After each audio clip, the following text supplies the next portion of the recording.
É com alegria que nós iniciamos o programa Discípulos e Missionários em nossa TV Canção Nova. A você, meu irmão, a você, minha irmã, minha saudação de paz e esperança. Este é o último domingo do mês de setembro e, portanto, comemoramos o Dia da Bíblia, o Dia da Palavra de Deus. Tendo em vista que o mês de setembro, ele finaliza com a memória litúrgica de São Jerônimo, um santo importante em relação à Bíblia, a Palavra de Deus. E certamente durante o programa será explicado o motivo porque São Jerônimo ele tem uma importância para a vida da igreja, tendo em vista a Palavra de Deus, a Bíblia Sagrada. E para conversar conosco sobre este tema, contamos com a grata presença do Cardeal Arcebispo de São Paulo, Dom Odilo Pedro Scherer. Dom Odilo, seja bem-vindo ao programa Discípulos e Missionários. Um bom domingo para o senhor. Muito obrigado, igualmente, e um bom domingo para vocês também. Neste último encontro, no mês de setembro, passou rápido, não? Graças a Deus. O tempo passa rápido. Esperamos que todos vocês estejam bem, também que os doentes, a gente não tem mencionado, mas a gente todos os dias também lembra de vocês e reza pela recuperação dos doentes, pela saúde de todos, pela superação dessa pandemia que está demorando muito, né? Mas todo mundo fazendo a sua parte, também aí nós conseguiremos quanto antes superar essa pandemia, à espera de que haja uma vacina boa, que então sim nos faça ficar mais tranquilos. Mas vamos lá, os assuntos de hoje que são muitos, né? Então, começar com São Jerônimo, por que ele é tido como patrono dos biblistas? Então, São Jerônimo viveu no século IV, né, anos 300, né? E ele foi um grande estudioso da Bíblia. Primeiramente, um grande leitor, estudioso da Bíblia. Comentou os textos da Bíblia. E, no fim, ele se retirou lá para a Terra Santa, segundo a tradição, até mesmo lá nas grutas de Belém, onde Exato. Jesus nasceu. Exato. E fez a tradução dos textos originais da Bíblia, do grego, do hebraico, do aramaico, para o latim popular, que a Bíblia, os livros da Bíblia foram escritos em hebraico, aramaico e grego. Mas, na época de São Jerônimo, né, o Império Romano ainda já estava decadente, mas era o Império Romano por toda parte, e o que se falava, o que o povo falava, e era a língua geral que podia, né, de um extremo a outro, né, falavam latim popular.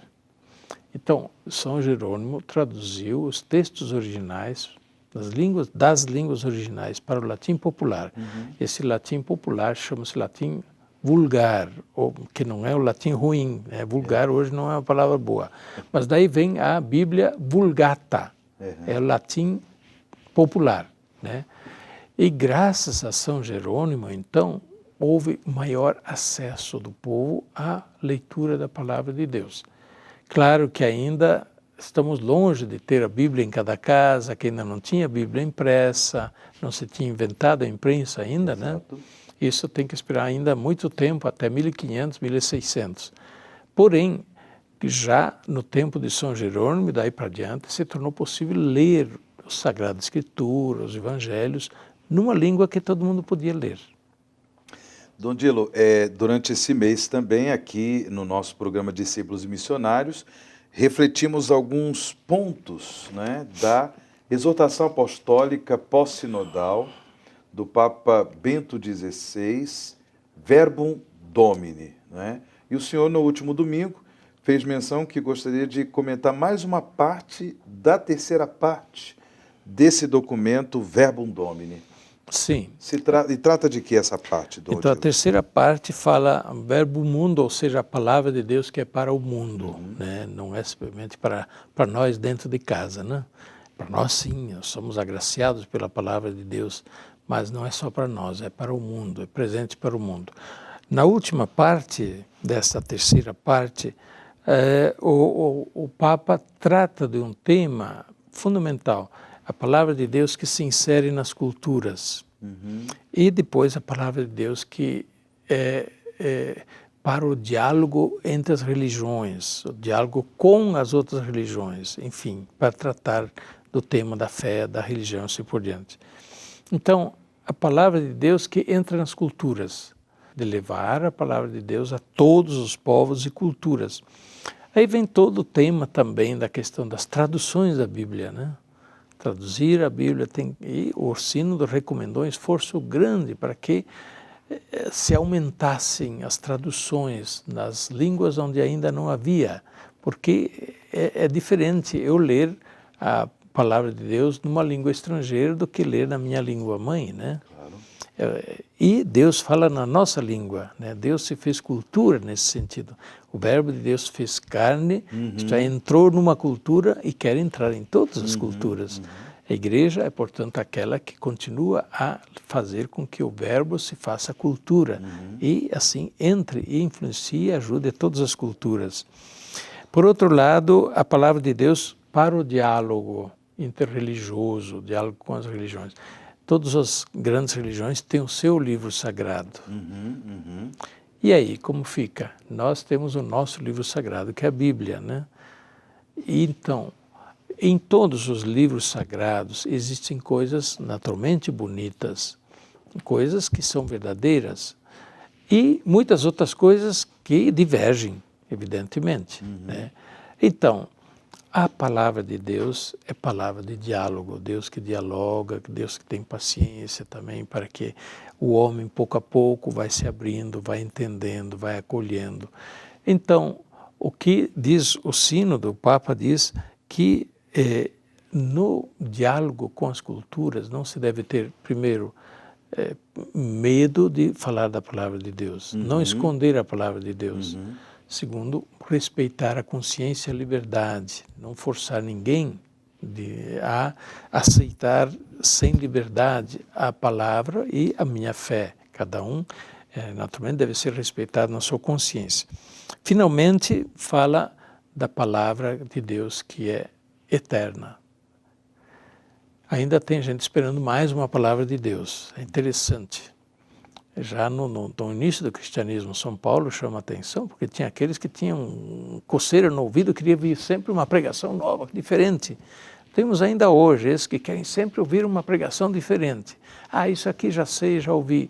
Mas não é questão só de saber, é questão de acolher e praticar. E por isso, a afirmação de que Deus disse a sua palavra de verdade uma vez para todas. Ninguém espere uma outra revelação. E aí, é claro, como consequência tem toda essa discussão. Mas escuta, e Deus não continua a se revelar?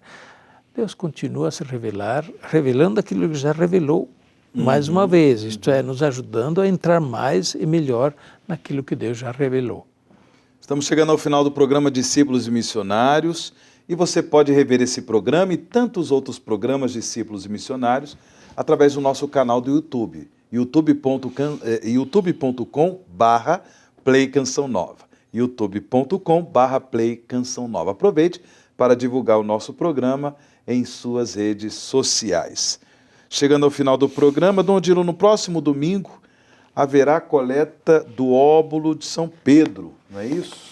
Pois olha, mais uma coleta atrasada, né? A pandemia, né, ocasionou essa realidade. A coleta do óbolo de São Pedro teria sido feita no fim de junho. Dia 29? Mas a maioria das igrejas estavam ainda fechadas, sem povo.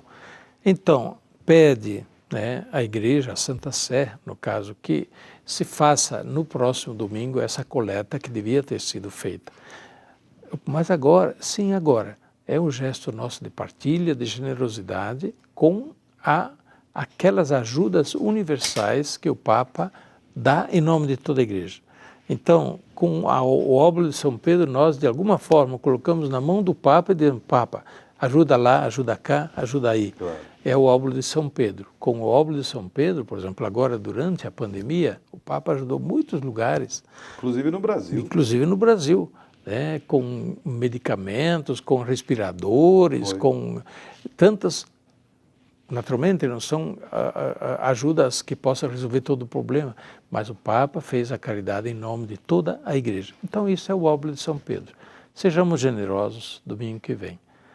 A bênção de Deus Todo-Poderoso, Pai, Filho e Espírito Santo, desça sobre vós e permaneça para sempre. Amém.